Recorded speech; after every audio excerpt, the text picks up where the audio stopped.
Oh attends, on a enfin trouvé le moyen d'être riche et musclé rapidement. Tu vas commencer par te réveiller à 3h55 du matin. Et j'ai bien dit 55 et pas 56. Tu fais ce que je te dis seul. Après ça tu sors sur ton balcon, très important, et tu te mets en position caca avant de faire des pompes. Et boum t'es musclé. Après ça tu vas... Oh pop hop Michel, tu fais quoi là? Mais j'ai vu ça sur Instagram.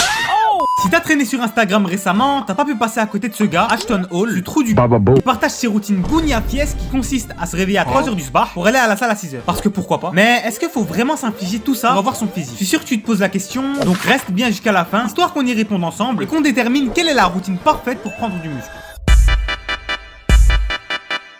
Ashton Hall, c'est lui, un influenceur fitness et entrepreneur américain qui a commencé sur les réseaux comme tous les autres influenceurs américains, ça veut dire avec des circuits abdos, bien éclater sa grand-mère. Évidemment, il a eu une vie avant sa chaîne YouTube, vu qu'il était joueur de football américain universitaire et qu'il comptait bien en faire sa profession. Mais malheureusement, il a flop, voilà, y a pas d'autre mot. Faut croire qu'il avait pas encore commencé à faire ses morning routines magiques à l'époque, mais tranquille, il a su rebondir et il s'est tourné vers son autre passion, le fitness. Et là, quand t'entends ça, tu penses sûrement que je vais te dire qu'il a essayé de devenir bodybuilder professionnel, qu'il a essayé de devenir le plus grand des coachs de musculation, et non, en fait, il est juste devenu directeur de salle de sport. Voilà, donc il vise pas très haut, mais bon, c'est un job assez chill, je vois pas comment il pourrait...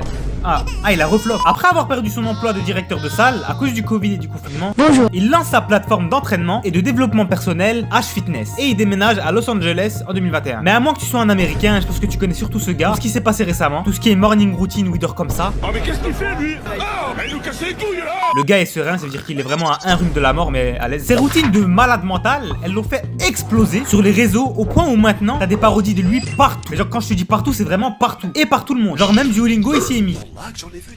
J'ai même vu une vidéo de World of Warcraft qui fait ça, genre c'est que le multivers là maintenant. Ah et il a aussi un compte Insta. Attends. Wesh. Elle est bien, celle-là elle est bien. Celle-là j'aime bien. De toute façon, je l'ai toujours dit, si Insta existait en 3945, le H il aurait la communauté à MrBeast. Non, wallah, pardon. Du coup, pourquoi il est aussi connu? Je veux dire, c'est pas le premier mongol à faire des morning routines de fou. Il y en a eu plein avant lui et ils ont pas tapé des stats de zinzin pour autant. Bah en fait, j'ai identifié deux raisons. Un, il joue avec les viewers. Les gens, ils adorent corriger, ils se sont trop frais à mettre des commentaires pour démontrer A plus B, alors qu'on leur a rien demandé. Oui, je parle bien de toi. Et ça, Ashton, il le sait. C'est pour ça qu'il a disséminé partout dans ses vidéos des petites erreurs, comme le fameux moment où il reste 50 minutes dans son placard pour s'habiller, et aussi le moment où il est dans les airs pendant 4 minutes avant de sauter dans sa piscine. Bien sûr, à ce moment-là, t'as eu tous les kékés qui se sont dit en commentaire. Attends, mais c'est incongru comme situation, je vais le dire en commentaire. Il y a aussi son fameux bol d'eau qu'il arrête pas de se mettre sur le visage toutes les 30 minutes. C'est tellement goofy comme habitude que c'est devenu un mème et des trucs comme ça, je peux t'en citer encore plein. Hop, patiente un peu ma biche. La vidéo elle va bientôt reprendre. Juste abonne-toi, on vise les 10 000 abonnés avant cet été. Deuxième point que j'ai remarqué, il est vraiment très musclé et il a des moyens de fou. En général, les physiques comme ça, ils passent pas inaperçus sur les réseaux. Les gens veulent savoir par quelle routine de guerrier il est passé pour avoir ce physique. Mais y a pas que ça, le gars c'est vraiment Batman et je dis pas ça parce qu'il est non. Il a un quotidien de millionnaire et ça aussi ça fait rêver. Et ça tombe bien parce qu'Ashton, il peut te coacher. Oui, comme Yomi Denzel. C'est à cause des Noirs, à cause des Arabes.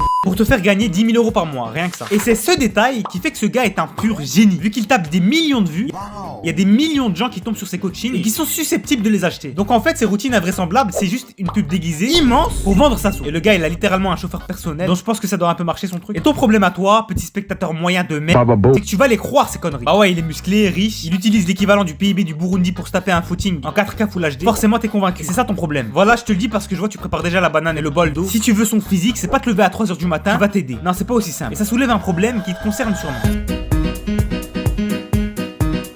Je le redis, Ashton Hall il est vraiment très musclé. Ça je peux pas le nier et je pense que personne sur cette planète peut le nier. Mais est-ce que ça veut dire qu'il est la personne la plus apte à te faire progresser en musculation? Bah en fait oui et non. Déjà sache qu'il n'y a pas vraiment de mauvaise façon de s'entraîner. Je veux dire par là que peu importe ses séances, Ashton est vraiment musclé. Donc ça veut dire que ses entraînements ils payent. Ce qu'on va déterminer par contre c'est est-ce qu'il s'entraîne de la façon la plus optimale possible. En gros, est-ce que ces séances sont celles qui te permettront de gagner un maximum de muscles en un minimum de temps? Pour savoir ça, on va analyser son programme de musculation. Il a sorti une vidéo de sa routine d'entraînement et on peut y voir qu'il s'entraîne 6 fois par semaine en musculation et une fois par semaine en cardio. Est-ce que ça veut dire que c'est la meilleure répartition possible pour la prise de muscle? Bien sûr que non.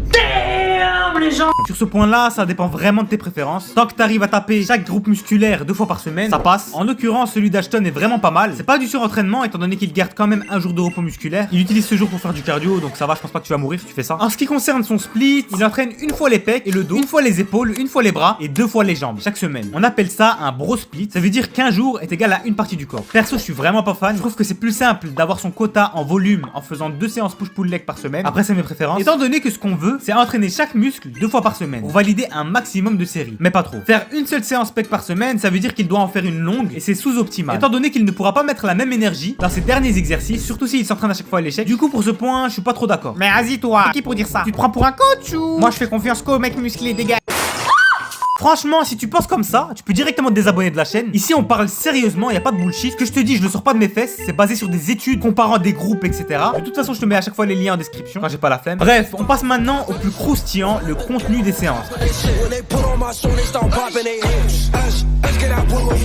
Et là, on a de la matière vu qu'il en a sorti des vidéos de muscu. Donc aujourd'hui, on va juste analyser la séance d'eau. Déjà, le gars contrôle l'excentrique du mouvement et travaille jusqu'à l'échec de la forme. Ça veut dire qu'il s'arrête pas quand il ne peut plus faire de reps, mais quand il ne peut plus faire de reps avec une bonne forme. Ouais, il y a une nuance. Et ça, c'est 10 sur 10. Franchement, si tu pensais que s'entraîner à l'échec, c'était s'entraîner jusqu'à ne plus pouvoir bouger le poids, sache que tu te trompais. Si tu fais ça, tu vas moins bien isoler le muscle, mais surtout, tu vas te tuer au niveau de la récup. Surtout si tu t'entraînes 6 fois par semaine comme lui. T'auras plus d'énergie pour les autres exercices, c'est vraiment pas ouf. Non, moi je te conseille juste de aller à l'échec en gardant la même forme. Et quand t'arrives plus, tu fais des demi-reps. Ok, premier exercice, des tractions. Très bon exercice. Par contre, je vois qu'il stoppe le mouvement une fois en haut. Ça, c'est pas nécessaire. Oublie pas qu'on cherche l'étirement et pas la contraction. À la place, dès que t'arrives en haut du mouvement, tu commences directement à descendre en contrôlant. Deuxième exercice, il fait du tirage vertical. Donc le même mouvement directement après les tractions. Et là, par contre, je déconseille. Si t'as fait un exercice pour le grand dorsal et que t'es allé à l'échec dessus, enchaîner directement avec un exercice similaire va te brider au niveau des pères. T'auras pas eu le temps de beaucoup récupérer sur ce mouvement, donc c'est pas vraiment pertinent de le faire. Je conseillerais plutôt d'enchaîner avec un exercice trapèze pour récupérer un peu du dorsal, ou même de faire un exercice biceps ou triceps si tu fais une séance pull. Ensuite, en ce qui concerne le placement des mains, les études montrent que le placement optimal pour la prise de grand dorsal, c'est un peu plus large que la largeur d'épaule pour éviter un maximum le travail des rhomboïdes et des trapèzes. Lui, il écarte un peu trop les bras, je trouve. Donc là aussi, mauvais point. Après ça, il fait un exercice assez chiant. Franchement, perso, je suis pas fan, mais factuellement, ça va, c'est pas horrible. Et donc, comment les faire? Ce qu'il fait, c'est un mixte entre un deadlift et un rowing à la barre. Donc pour entraîner les trapèzes et les érecteurs du rachis. Personnellement, je trouve cet exercice très énergivore, ce qui fait que c'est assez compliqué d'aller à l'échec dessus, vu qu'il y a des facteurs limitants comme le cardio par exemple, ou le grip, que là je vois qu'il n'utilise pas des bandes. Nous, on vise les trapèzes en priorité. Donc je te conseille de partir sur une machine rowing horizontale à la place, avec un support pour le buste. Après ça, il fait du tirage horizontal, poulie, prise serrée pour les dorsaux du coup. Perso, je suis pas trop fan, vu qu'il n'y a pas de support pour le torse, te permettant d'être bien stable et d'aller à l'échec sur tes trapèzes. En ce qui concerne la prise serrée, s'il vise les dorsaux, ça va. Plus les coudes sont rapprochés du corps lors d'un rowing horizontal, plus t'engageras les dorsaux. Donc parfait. Et dernier exercice, du pullover pour le grand dorsal. Pour faire ça, vaut mieux être un peu expérimenté pour apprendre à bien engager son grand dorsal et pas faire de répétitions trichées. Donc vu que t'es sûrement débutant, je te conseillerais plutôt un tirage dorsal avec un banc. Là, t'as plus du tout les problèmes de stabilité et progresser sur cet exercice est plutôt simple.